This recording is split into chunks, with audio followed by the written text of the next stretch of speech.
mais soki bakotisaki bakwesi mabunda ensemble bango moko te mutu bakwesi mabunda biso pe tokwesi mabunda. Est-ce que biso tosengi eloko biloko oyo ezomata parce que toza na bitumba na bango bato bapesaka ba exonération. Voilà pourquoi toza na kati ya kozongisa biloko normal. Alors bato wana bakomi koluka ko bloquer stock. Mais lorsque stock ezate biloko ekomi muke, biloko yosani ekomata eza normal. Bango ne bayebi bitumbo to anango. Ça veut dire que o bazo sala mais biso to yebi place nini toko bloquer bango. C'est vrai passoire ezalaki parce que gouvernement ezalaki te. Moyen biloko wana ba meka ko stopper yango ezate hémorragie wana sikoyo gouvernement ekoti.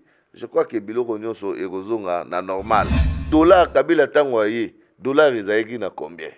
Ezalaki non pas to oyo ekuti ezalaki na ba 30 000 ba 2001 oyo yaki wana mais lelo atiki yango na tonini mais tango ba obeta lisolo totiki dollar na 17 000. Est-ce que ça na sens okuti dollar na 30 000 et na 30 000 oyo tiki dollar na 117?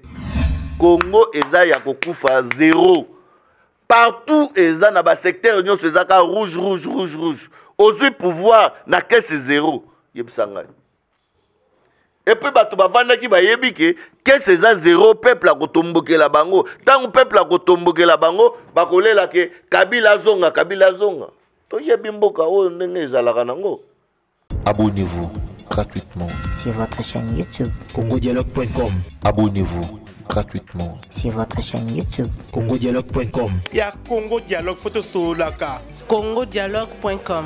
balobi yo nanga photo solo la Soko ozali congolais ya solo esengeli otala bobele Congo Dialogue.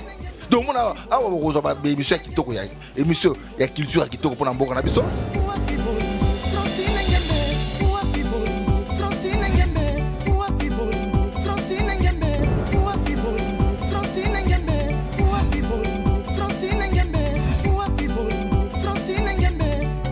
Maramba Bofra na ba Congo Dialogue, donc blague était donc vous s'abonner na Congo Dialogue. Quand on parle de Congo, on voit directement les solos. Quand on parle de les solos, on voit la dame. Ça dit que Madame Francine Ngembe, ça pour ça cano yende mokonza masolo. Pas Francine Ngembe, donc deux fois te Maramba beaucoup donc. Congo Dialogue, les assises moi kitoko. Puissance ya liloba eleki ya lisasi mbote na bino nyonso bozuli bakumala na kolanda biso à travers Congo Dialogue.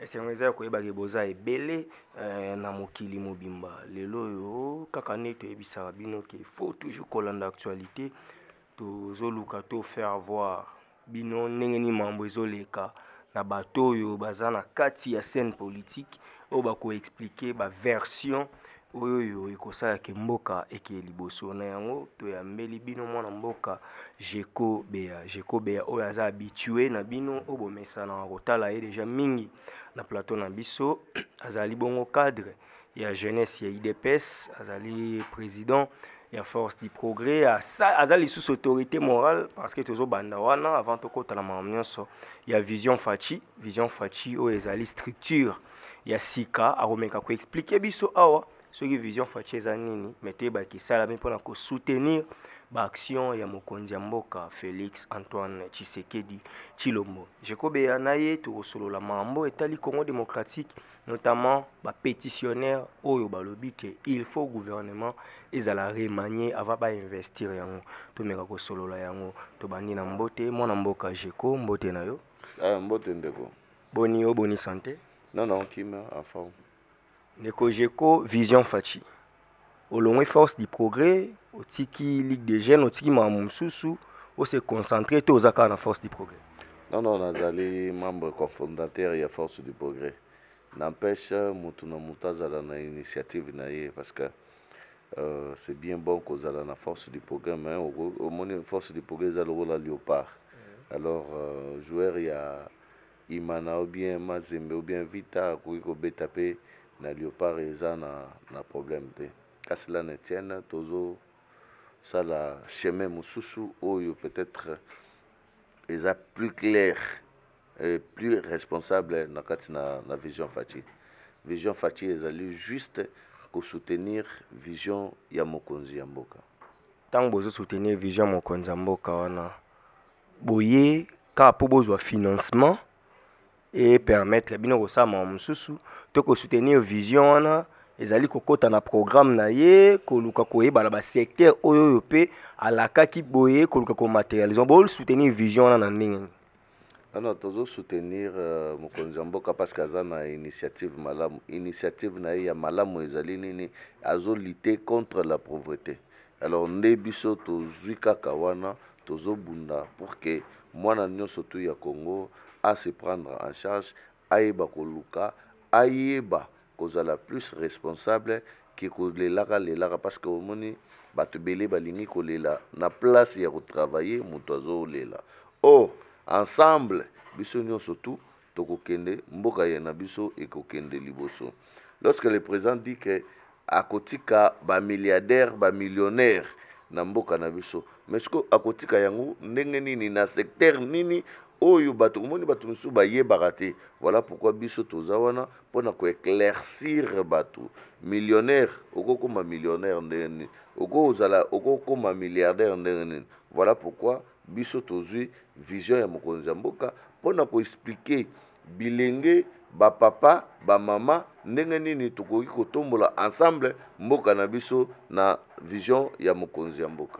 La vision mokonzi ya mboka lokola bobi keza lutte contre la pauvreté bo simbi angle wana bozo sala nini pona kolakisa bato ke balongwa na pauvreté. Est-ce que bozana ba formation bozana ba misala o bo créer ba métier o bo tinda bato basala boye na ba bis boye na nini oyo ko sala ke bato wana ba se créer pour que le ba comme millionnaire vision fatia ko sala nini pona kolongola bato na pauvreté. Je pense que vision fatina notre sali sortie officielle na bisoté. Je crois que beaucoup moins na sortie officielle na biso za le 1er mai au tobengisi bato nyonso surtout oyo balingi ko soutenir biso oyo balingi ko ya ensemble na biso oyo bazo soutenir vision ya mokonzi ya mboka yango tosengi bino tokutana le 1er mai oyebi ke ezali fête ya ba travailleurs mais biso tozo banda pona kolakisa ke il faut tout ça là il faut musala et continuer pour bato basala nini bato balia. Voilà pourquoi tokozala na 7e rue place commerciale le 1er mai tozawana pona kosala sortie officielle na biso. Après kosala sortie officielle na biso nde tokobimisa programme na biso o bino nyonso tu bokolanda bokomona. Je crois que tokosala conférence de presse pona kolakisa bino et puis bino bokotuna biso mituna tokopesa bino biyano na biso. Matondo mingi bat ba retenir que le 1er mai 2021 sortie officielle ya Vision Fachi aux na place commerciale ya Limité donc na 7e rue bato bayebi Kishasa bayebi place on place robunga te ndeko za mokolo ya liboso oyo Vision Fachi ekobima officiellement et Vision Fachi ekoporter candidat na 2023. Vision Fachi ekotika kaka soutenir candidature ya Fachi na 2023 to ekozala pe na moi structure ekosala po ememata moi 4 5 6 candidats na Congo démocratique oyo bazotata sous ba allié ya IDPS. Je pense que Vision Fachi tozo sala ngo deuxième force politique au ya IDPS. Ça veut dire tozo bunda ke ezala deuxième force politique parce que tozo na ba partenaire ya makasi tozo na batu oyo ba ko soutenir ba ko tchaba makamunyo surtout ba ko tchaba maele na bango ba ko tchaba moyen bon en tout cas ekozala bien. Mais par rapport à la question électorale, je crois que biso nyonso tout toza on dirait to comme pressé. Ozomona parce que mandé zananu mokonzi nanu akomisi ata na katikati te mbala moko to bandi makam non. Je crois que to kende malembe toza nanu na kati ya ko ressusciter Congo. Ça veut dire Congo basi batiaki yango na morgue mais Fachi na savoir faire na ye abimisi yango et puis azo croire na nzambe que tout est possible à celui qui croit. Il croit que Congo oyo ekosekwa lelo Congo eza na kati ya kosekwa. Ozomona eza lokola miracle oyo Yesu asalaki na Lazare. 4 jours déjà muto asa poli asa kufi mais ake a ressuscité. Ça veut ça la force ya Fachi. Mboka ese kufaki. Mboka eza na eloko te tozaki ni na bis, tozaki ni na avion, tozaki ni na train, ni na bateau de nyonso wana ikomi koya. En tout cas, tala musalo aza nango monene. Maintenant nous tokomi ata na katikati te mbala moko question électorale ebandi bato bazo paniquer pour nini et puis bazo banga nini ata toke élection tokobatra bango toza calme moment ya élection tango ekoya tokobeta lisolo ya élection pour biso tozobanga élection te biso nde tosengaka nde ba élection chaque fois na mboka oyo bato babundeli état de droit eza banani c'est ça biso alors bato bakolinga kopesa biso leçon na ndenge nini baza nde baagite bazala calme bagarde mal na bango ya patience le moment venu discuter na bango et puis bakomona ke élection ekozala libre démocratique et puis transparent mais tokobeta bango.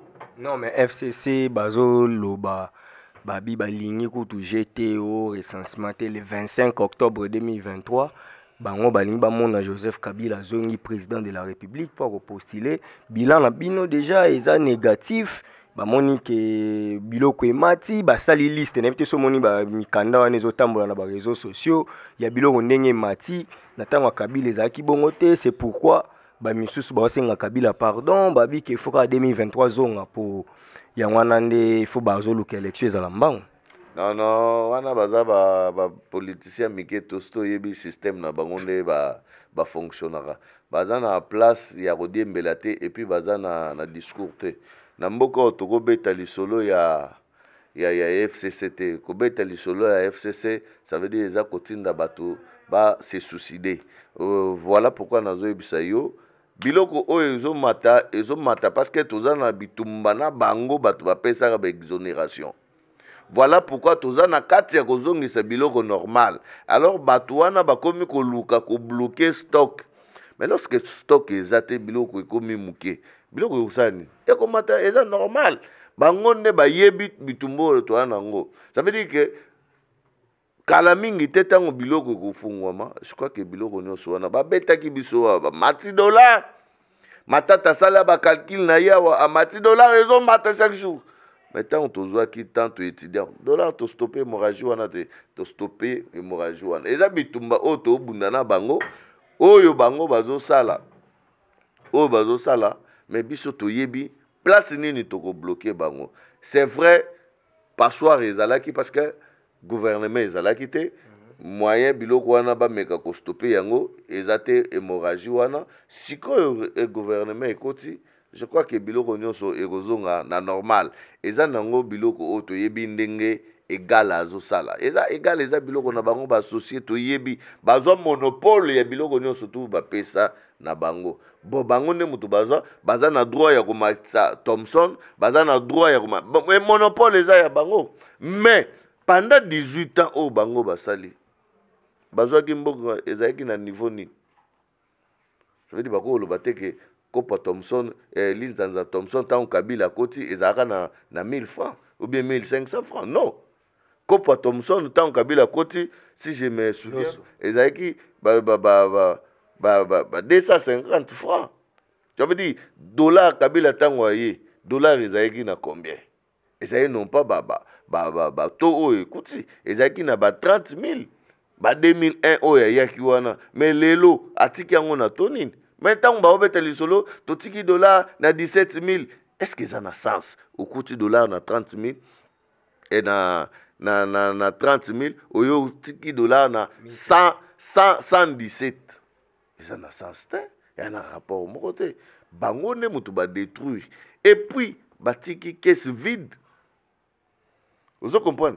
Batika qui pouvoir na contre-guerre. Batika ki pouvoir non pas parce que peuple a l'obacté. Bamona ki ke lokola peuple a tibiso boito tika lokola to tiki vide mbongo nyonso tu bazu yango batie na banda kuna bango peuple akobamba Félix Mabanga.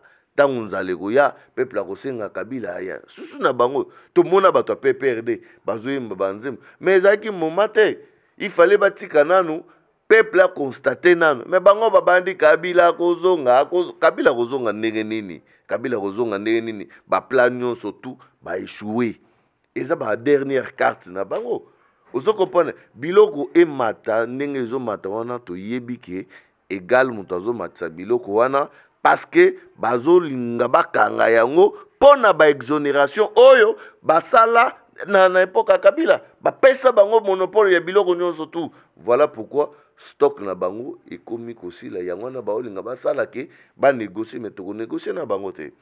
Peuple bozala calme. Je crois que biloko ekokita yango moko na ndenge tozo kendele. Mutu nyonso tu akangaka nzala lorsque azo construire. Eza neti mutu azo tonga ndako. Ça veut dire eza difficile pour dépenser mbongo akoma kosala nini kosomba kaka ciment po ndako na esa nini esila mbango mbango. Ndenge moko mama oyo azolona aza na besoin abalola nanu mabele. Pona kobalola mabele wana il faut kanga nzala. Tango ekokoma obaloli mabele eza na moment oyo kolona. Tango loni mbule beti biloko esa nini ebimi obosani bapasi nyonso wana nde place oyo tozali Congo place oyo batikelaki yango. Voilà pourquoi tozo senga ke bozala calme makambo nyonso tu ezokende na kimia peuple congolais akosepela soki bandeko baokanisaki Kabila kozonga wana vraiment na ebite.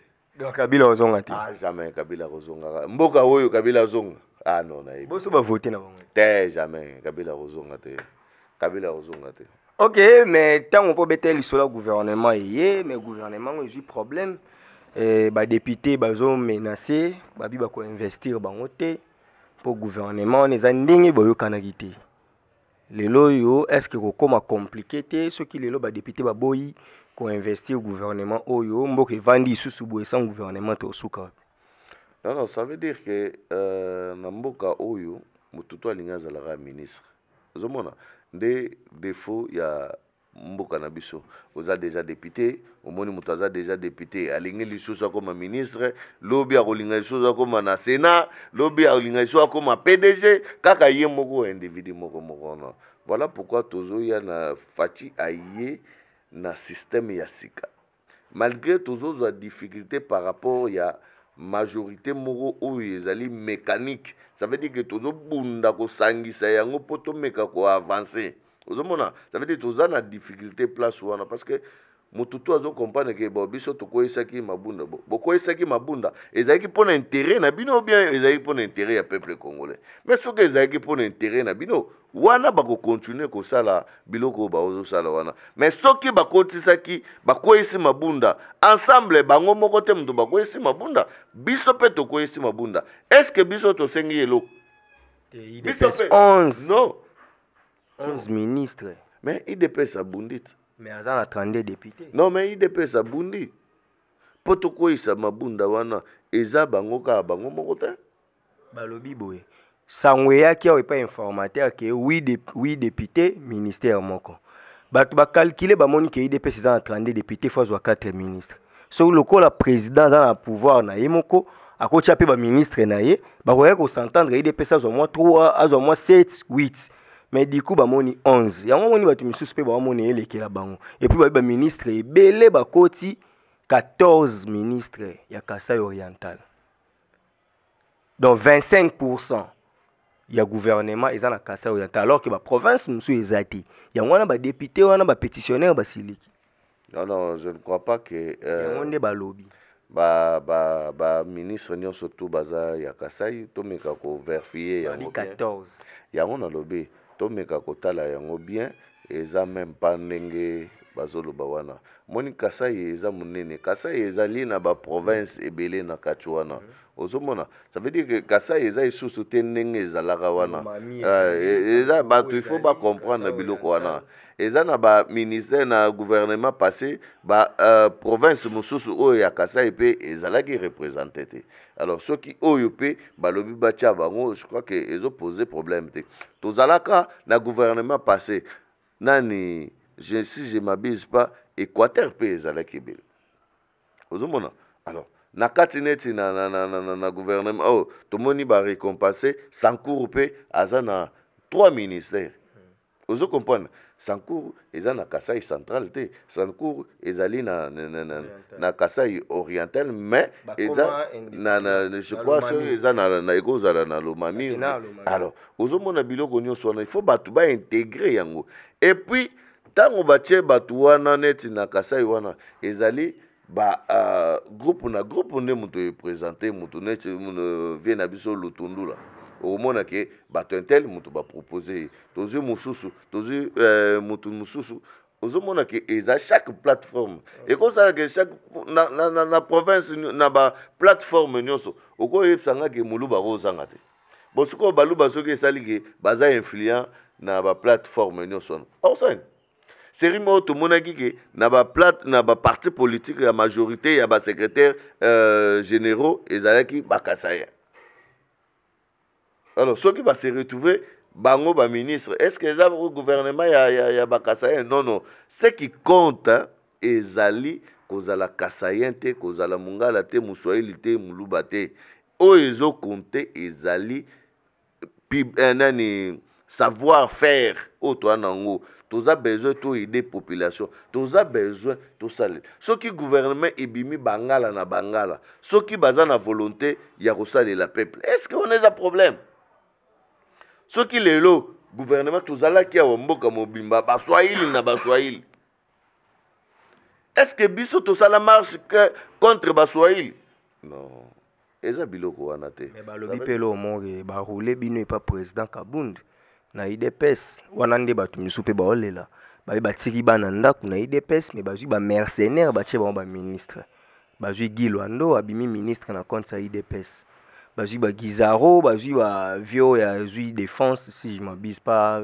les militaires a expérience bandimi maele bandimi mais bayebi bango na IDPS te babi siko ba mercenaire wana o bakoti bato ba reconnaître bango na liste de PST ba yebi ba misusu baza ba député ba sénateur na compte ba FCC ba komi IDPS ndengeni non yango tozoloba awa IDPS tango aye ezali union biso c'est pas pour rien to banana u n'expliquera ka eloko wana bato faut ba comprendre pourquoi IDPS est bani na union ça veut dire que union wana ezaka biso te nulle part okutanga nazolela po na bimi ministre te ou bien po nga na zuite te okutanga te oyo bazwi nga na obeta maboko bravo ba servir population ba servir peuple na biso ozomona nde yanga susi eza wana soki babandi kotengama tokotelemela bango soki baye po s'enrichir tokotelemela bango mais soki baye po basalela peuple soki baye po batravailler po na peuple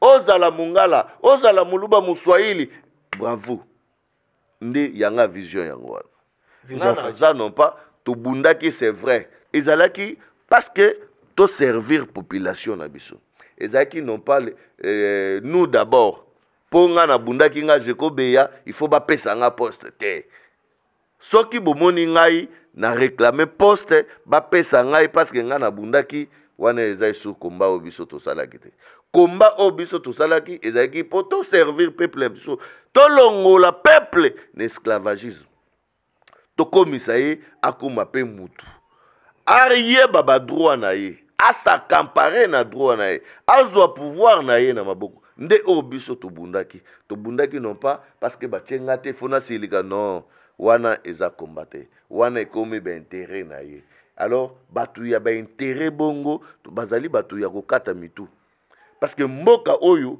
ekufi pona batu ya ba intérêt. Voilà pourquoi biso tozoloba biso bilenge tozo soutenir bato nyonso tu babimi wana ezali pona mboka na biso abundi te azali na FCC soki aza mayele azali mutu amonike akoki ko soutenir mokonza mboka na ba idée na yepo mboka emeka ko avancer alors tobeta bravo mais ba elo ni esali ke ba ministre na bino nyonso IDPS bolongoli bango pa Yves Binkulu nyonso balongwe c'est-à-dire bato babi c'est que bino mpe bozo reconnaître que même bato IDPS na gouvernement FCC cash basala musala bien te parce que bolongoli na bawo ya bino moko nan non bongo te biso bato na biso tolongoli bango non pas pour na incompétence tolongoli bango non pas parce que non tolongoli bango parce que IDPS ezali parti de masse ça veut dire que Moutunion surtout il faut à se retrouver.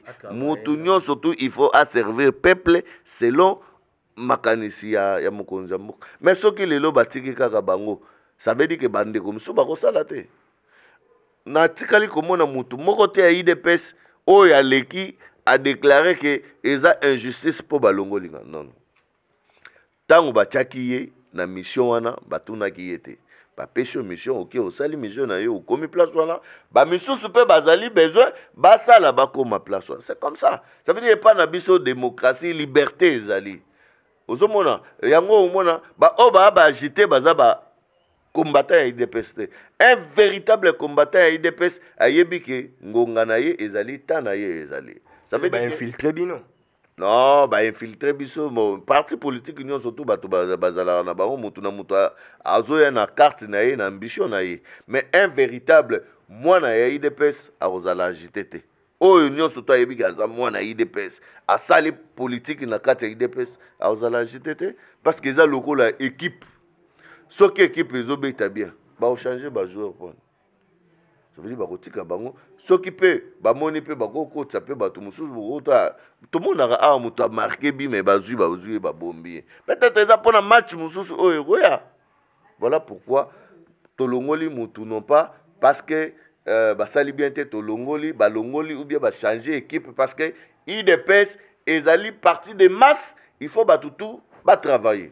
Il faut tout travailler, on a compris, IDPS est partie des masses. Maintenant, tozongi nanu, nazongi no a potoshite kana mambu ya pétition. Bazaki 130, bakomi 200 et na 200 wana, balobi ba yena bango ko bloquer fachite, mais balinga ba yebisa fachite ba bandela kaka. Bao bazanga ki bazonga. Siko pona yo. Fachi ayo kabango asala o balobi ba bandela gouvernement. To ba convaincre bango ba investir no gouvernement pour mboke tambola pour ndire mboke komi bloquer sikamo yebisa ngai soki bandeli pona bango tango ba bandela ba misusu pe baye balobi te bo bandela pe pona biso siko tokosuka wapi vous comprenez moi je crois sagesse ya Salomo esengi biso to soutenir ba wana total ndenge bako travailler mande suki lelo te peut-être lobby kozala pe tourna yo mais soki yo bloquer lelo e bongo lobby tango kozala tourno ba bloquer yo pe parce que soki to lobby to bloquer oui boza majorité boko bloquer ba bimisi yo pe ozali ba misusu wana bazate bandeko misusu balongoli ba yepe ba bité to bloquer parce que ça l'aime bien te skoy mboke kende wapi. Voilà pourquoi tozo telemela bato yo balingi ba égoïste d'intérêt personnel toza d'accord nango te toza besoin mboke avancer ça veut dire que régime na régime eza na style nango et puis gouvernement na gouvernement eyaka na ndenge nango ozomona gouvernement oyo tomoni mboka oyo ba ministre bazonga kaka vous comprenez gouvernement oyo kaka ye gouvernement wana 5 fois aza ministre na mboka oyo tomona yango awa neti siko pe Jean Lucien Boussa zongi mais yango pour kota commerce extérieur na 2013 yango tolobi ki eza bato misusu baza na bango ça veut dire que eza style ya gouvernement na gouvernement soki bazui yo te ndeko na ngai ça veut dire que ezala calme ngonga na yo ekokoka tozwaka leçon ya Fachi Beton. Combien de fois Fachi azalaka tenté comme ministre? Combien de fois? Combien de fois? Pour la pression, ba privé yene na ba moyen na ye salaire na ye ba botoli. Ba bia zoyo kate. Soki azalaka lokoso. Lokola bango, ba o elela ba lokoso, lokola bino batu bozo elela bokota na gouvernement. Mais à combien place à comité? Il faut des fois qu'on a la patience, qu'on ait la ngongana yo ekoka. Parce que ngana zolo bayboy. Les loso qui 200 pétitionnaires, balobi ke babandela gouvernement. Oui, to bandeli. Lobi li susu 250 mususu balobi to bandela gouvernement. Siko to okende wapi. Tomoni Jean-Pierre Bemba a sali office à bien, a même 6 députés, et pas Fachi, a présenté Bango, Facha solo lina Bango, a calmé Bango, Nasimango Babi c'est bon, maintenant on Facha ke Braza, Batikali Babaluki na Bango sous. Bon, mboka na biso biloko wana eko surprendre biso te. Ozomona, problème ya ba député na biso baza ba coopéra. Fachi abomi cop. Vous comprenez? Et belé y a ba politicien bazo lela pour Fachi abomi cop azo servir. Vous comprenez? Moi mboka na biso politique ezaki cop. Mais sikoyo politique elongwe cop et comme service. Ça veut dire il faut te servir. Il faut te servir peuple. Nous zomona ba makamunyo swana ba yebi ke facha ko kende akopesa bino mbongo bo ba député boya non biloko wana eseleki to kende na ba gratuité. Ozo comprendre ba congolais balia richesse na bango. Bon, ngai naza député te mais nakopesa bango conseil basalela sagesse ya Salomo. Ozomona bandima va se sacrifier pour le peuple et puis peuple a rozala reconnaissant. Mais ce qui bazo bunda pour na ba intérêt personnel to rozala na ba. OK. Pour to sukisa lelo yo ministre sortant Willy Bakonga a bengami pour a expliquer mambo gratuité au to kaki misolo e bungaki et na misolo wana justice ezo mona lokola yepe achaki maboko. Soué na yegozani na makambo. Non, bon. Soué na ngai eza que justice c'est ça la musala nango. Ça veut dire que mboka na biso quand même ndenge tolobi ke tozo bunde l'état de droit mboka il faut telema, mboka il faut décoller, mboka ezaki ya kokufa. Alors, ceux qui ont un problème té, okubanga justice point. Kinde samba la kisa ba preuve na yo. Justice ko lave yo. Ngai mutu moko ayebisa ngai tango baokanga ngai babijeko tala nombre ya bato bazotambola na mokili tala kengela na kengeli wana na ya tala pona nini to ciblé ga yo. Ça veut dire que bato bana gouvernement ebele okoloba ke eza injustice pona non.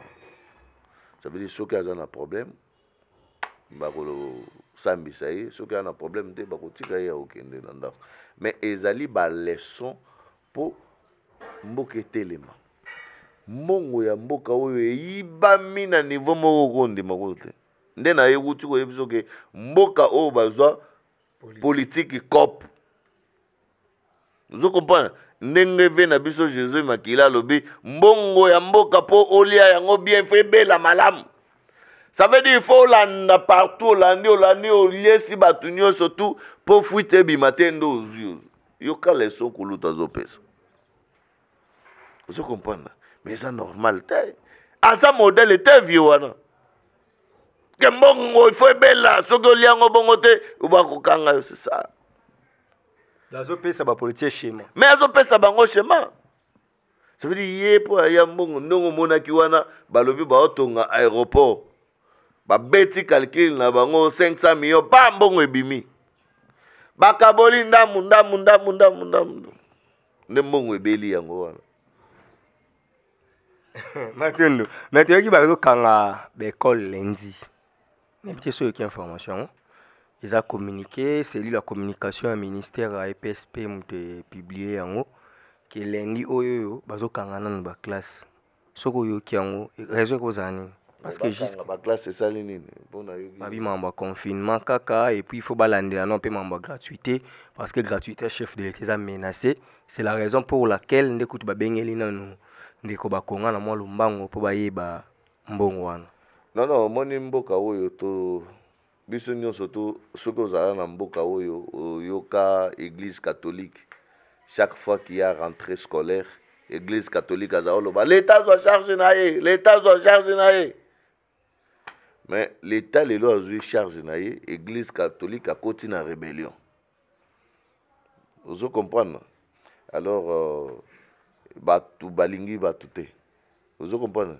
Nenga balobi batu misusu basambe la ramé, na mitema na bango baza basali ya Satan. Ça veut dire que dans le cas de l'Église catholique, ceux qui ont télémé la gratuité. Bana o bazo tanga na ba classe wana. Baza bana bandimi na bango. Chaque dimanche, bayaka bachaka mabonzo. Mais ceux qui balobi, batanga gratuité. Parce que des classes, il y a offert, batanga l'État a sa charge.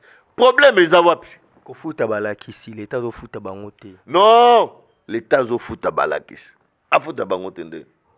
molakisa collège bobo tabande kozwa $400. L'état komi kozwa en charge ba on pc 120. 120 wana otali azana avantage. Azalaki kozwa 400 azana avantage. Vous comprenez? Mais azui 120 azui ba avantage. Et puis à côté azui matricule à l'état bazo pesa mbongo na eti akokufa. Mais les lots soki ozozo 400 otiki ko sala musalo be babengani esili au père de nion surtout. Mais les lots au kende retraite l'état kolanda nion surtout wana wapi eza malamu. Ozo 400 oza na assurance te l'état yebiote mais ozo 120 mais oza na assurance wapi eza bien. Yebisanga tindeko. Vous comprenez? Ça veut dire qu'il faut toyer bakozala calcul. OK. Biloko wana nyoso bazokosa. Soki biloko wana ba enseignant baza d'accord te ba enseignant ndenge mutu bakoloba yango. Mais pourquoi bakolo ba école? Batele melango pon. Les abakop na bango. Les abakop. Basalaki pe point de presse babibola ki sabango ba école yango. Ou bobaki ke IGF abimisi ba école ya Lukuta ebele catholique atia na Congo baza prêt bolakisa bango côté bango bakosa ba école ya Lukuta po baliambo nalobi ezali enquête oyo esalemi eza ngai te ntango moment venu oyo soki eza IGF asali yango bakobenga bango IGF azomilukela ba conflit non c'est vrai mboka oyo so oye po bongisa bakobundisa yo. Vous comprenez? Mboka o so ye kaka po ba kobundisa batu tu ba miyibi. Ezala batu balati ba sultani wana omona wana. Ba miyibi. Yo banga basango te. Baza batu lokola biso. Me ba longolisa batu ba misala. Non, okolongolisa musala soki na fingi yo. Mais soki na lobi basango ba miyibi. Basango malamu bazali ya miyibi pe bazali. Tout le monde lelo basango bazao sa politique te lelo basango pe ba politicien ba comité. Ça veut dire que soki sango ondimi kozala politicien. Ça veut il faut ndima ba argument ya muninga, il faut ndima ba attaque parce que yo pozo attaquer. Soki sango lobi ke biso tozo koka ko organiser na moni on dirait IDPS a ko organiser ba élection te. À côté na politique. Alors biso pe surtout attaquer. C'est un problème ta. Ça veut dire que boye sango kende l'église to bundi biso nyonso tout ensemble. Ça veut dire que l'église catholique ko lubana biso te ke abundi ba église catholique to bazana ba problème na peuple congolais faut basenga peuple congolais pardon. Po ba bimisa bino na nzela bo benga na Kabila. Est-ce que yebi makambo mosengo asala biso na conférence nationale souverain? Oyebi makambo malumalu asala biso. Malumalu ba bengana ina. Ba bengana yeta. Babengana eta. Mais pourquoi ni babengana mosengo? Mais bazaka ko soutenir bino na 2011 mosengo aboya Kabila yo nanga makambo kutu betanga na yo na limité. Chaou, oyebi makambo chaou asala biso te. Amboka oyi, oyebi yango te. Batelemela Kabila ebele wana ozolo bango te. Batelemeli Kabila ebele te bakuti biso nde na nini. Non, lorsque ben intérêt na bango eza menacé. Nde ba rejoindre combat. Ba rejoindre biso nde na combat. Mais combat na bango ezali po na ben intérêt na bango. Lorsque ben intérêt na bango ezate ba kotelemela facha sali bango ni. Papa na ye, papa Fati aza mutu catholique. Maman Fati aza mutu catholique. Fati asali bangoni. Papa le qui n'est pas auteur au tika biso. Aza mutu catholique prêtre lisusu. Comment ba ko boma mwana bango seke bino nde bozo comprendre bango. Non, intérêt, bango baza bato ba intérêt. Ba uta ko prouver biso awa na ba élection mbonga ba témoin au communauté internationale de pesa. Ba yebisa biso ti lelo kinda wapi.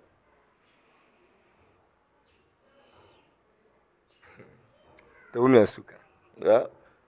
Teto kumba combat oyo lelo ya état de droit ya changement ezali combat o biso IDPS to porter yango biso nde to bundi par rapport ya ba conflit na bango ya ba intérêt nde bango baye ko joindre biso alors tango baye faut bazala na sima na biso to lakisa bango pole so bamoni mabe bakoloba te te mabe eza wapi soki mutu da 2 ans mabe eza wapi mabe eza ke bolancer gratuité mais mbongo eza ti non mais so bango bazomona ke oyo est-ce que constitution oyo est autorisé gratuité elobaki ke poto lancer gratuité il faut mbongo ezala tokuti mbongo eza te na mboka eza vide qu'est-ce eza vide batakabila babeta tolo batikaki mbongo batiki mbongo combien nde bosali nalobi batiki mbongo combien batiki mbongo combien 3 milliards na réserve yo monaki 3 milliards budget mboka eza na combien budget bango batikaki wana na 5 milliards 4.5 osomona mais eloko nini ntango fati akoti yo moni te ke bamarche ezalaki partout baentreprise nyonso te yo monaki yango te bacombien de mois impayé ondire bozobosana obiende seke bozobosana yo ntango fati akoti yo moni te baentreprise nyonso tu ya leta bamarche eza osalema mbongo nini batikaki na kesa ça veut dire kondima so moto aye ayebi so natiki 10 millions yo mpo ndimi oyo emonani te seke bakosaki na bompe baventurier bato FCC nyonso moto aserie aza te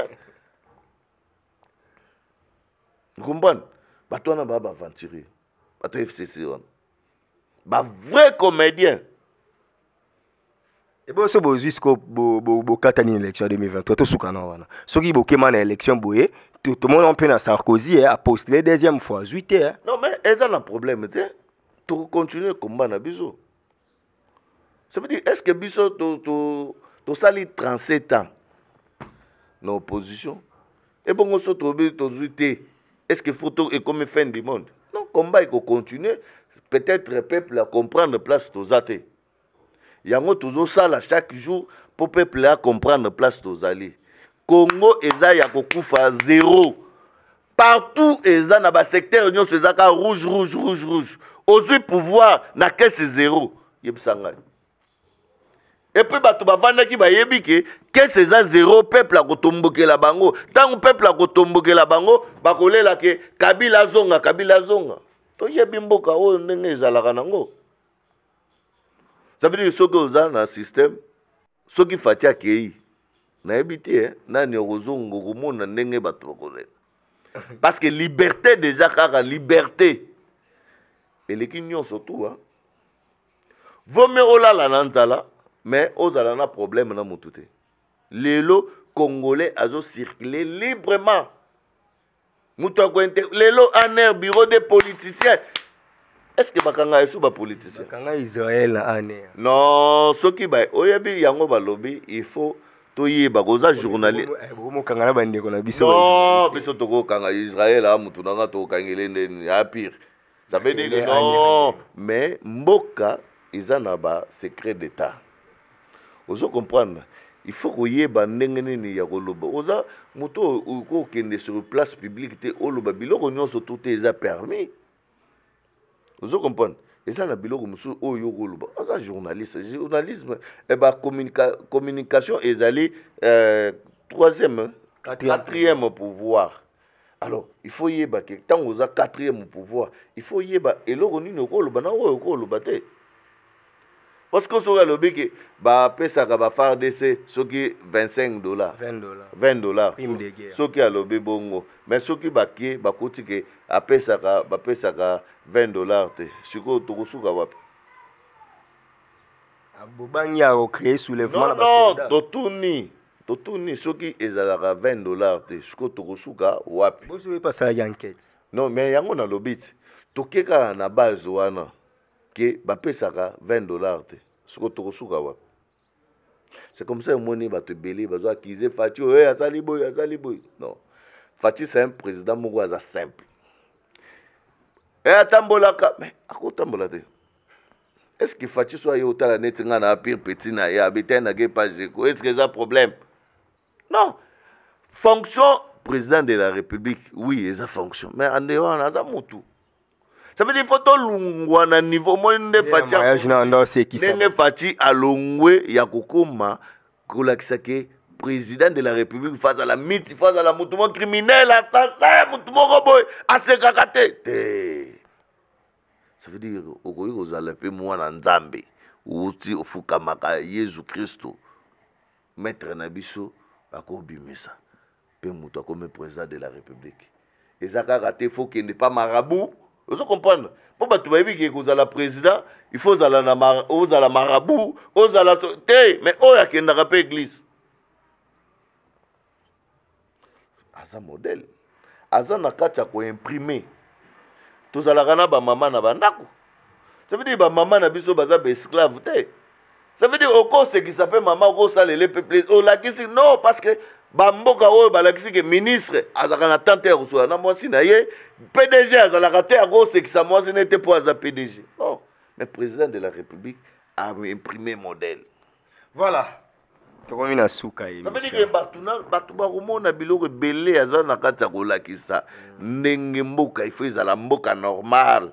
Mais batu beni ba yozwa eba ke ne na beni. Non, koya kozwa mo président de la République mutu wana aza guerrier pour ngaje ko na mona fati. Bazo beta biso masase batu bazo kufa. Sentir ko tutoza nango ba osenga président tozonga habité to affronter. Vous comprenez? Ça veut dire na yeli mai ba gaz ezobeta na yeli fati mai to tia na miso aboye ko tika. Dazo affronter ka bongo. Ça veut dire ngai na tala na bi ngape na guerrier mais na tala na biti wa guerrier. Vous comprenez? Ba guerrier bongo bazata. Vous comprenez? Tant ba okanza fati azo yuma fati azo yuma te. Na bango nyonso tunde to zalaka wana. Mutokoka ina fati azate. Aya guerrier ndo mone wana na yebisio suka na mutu okopana bato belé ba yebiete ba mone neti yuma te ya betaka na silence zo comprendre ba beta na silence pas c'est comme ça beta et puis azala jamais agité ndo mona poser ici les locaux quand même beni bazala calme ba problème na bango ezali bandeko na bango moko mutu bazo sala yango. Alors tozo nakati ya koyeba nani azosala te.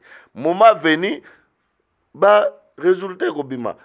Non pas ba accuser ba tout cas pona ko accuser non toyoki soupçon te ezai non.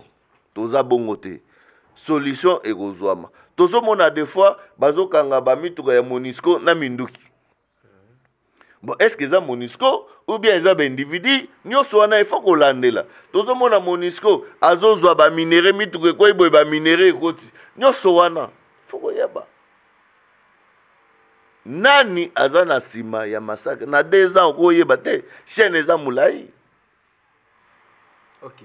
Voilà pourquoi bazwa mal na bango a patience bitumba est to yebi ke ko sila parce que to site découvrir batu moko oyo baza na sima ya biloko wana.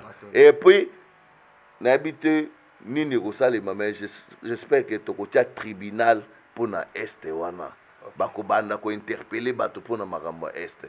Batu baza la calme ti to ko ma fin ya mandat ya Fati. Je crois que Kimi Rozo.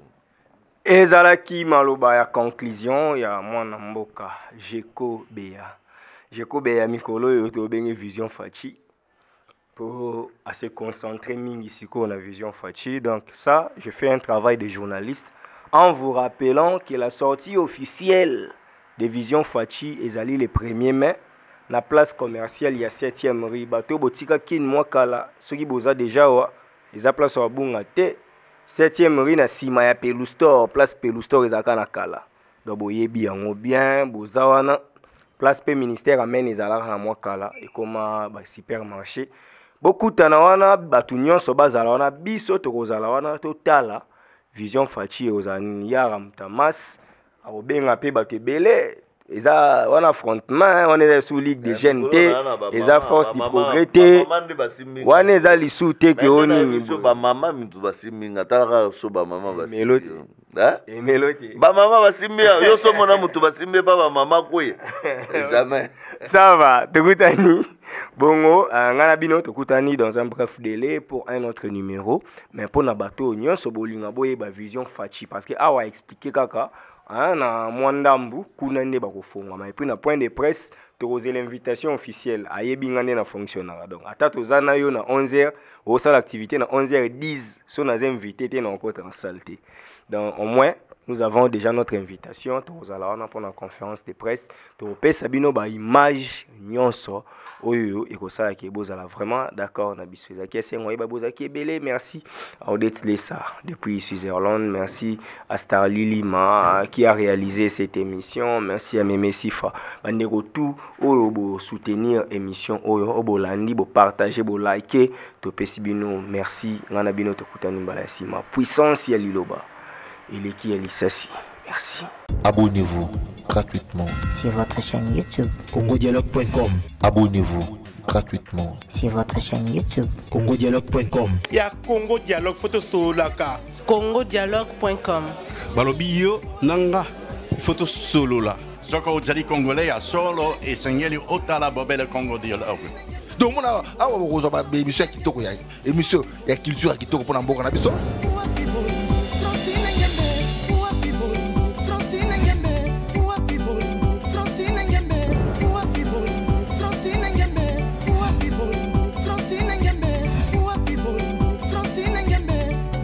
Makambo bofra na ba Congo Dialogue donc blague était donc vous s'abonner na Congo Dialogue.